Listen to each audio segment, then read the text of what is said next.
Welcome to Morning Cereal with Macerio. I'm your host, Macerio, and let's get into it. So we had a great Game 5 as expected. It came down to the wire. The Warriors came out on top 106-105 to force a Game 6.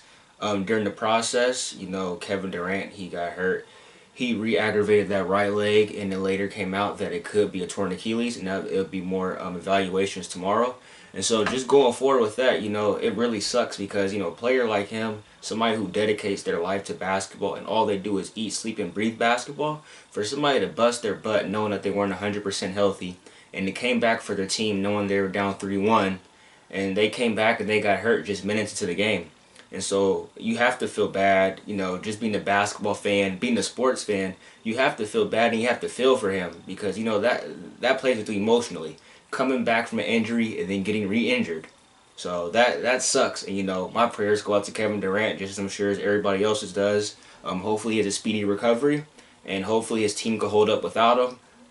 They pulled off what I thought was going to be the impossible when he got hurt, but they did it. And so you have to give them a lot of credit, man. And I'm really excited to see what's what's going to happen on Thursday. It should be a really interesting matchup.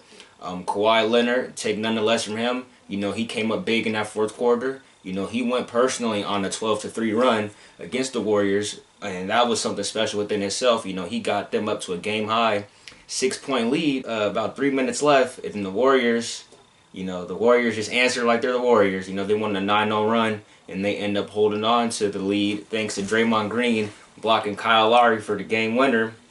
And so, yeah, Game 5 was very interesting, to say the least. Like I said, it was fun to watch. Fun for fans, I'm sure, for the players. Take nonetheless, even though Durant was, of course, he was the player that had the most pressure on him coming in, he delivered.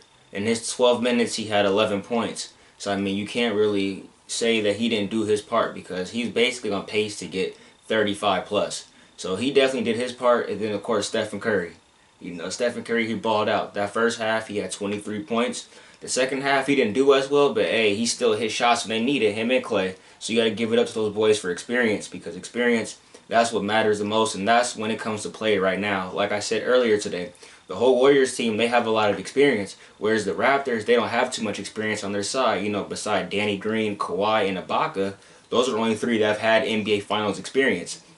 And so when you just look at when things get tight out there and you saw some of the Raptor stars, necessarily deferring and not want to step up to the challenge until Kawhi stepped up, it just shows you that, experience does play a factor.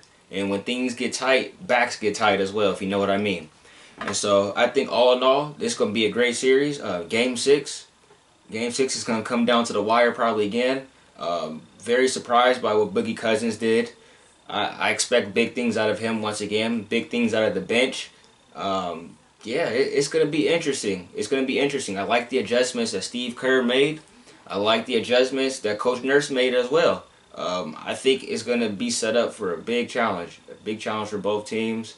It's going to be a hard, a brutal game.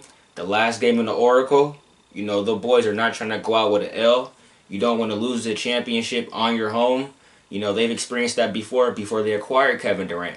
And so I think for the Warriors, they're going to have that in mind going into that Game 6, and they're going to be playing for their brother.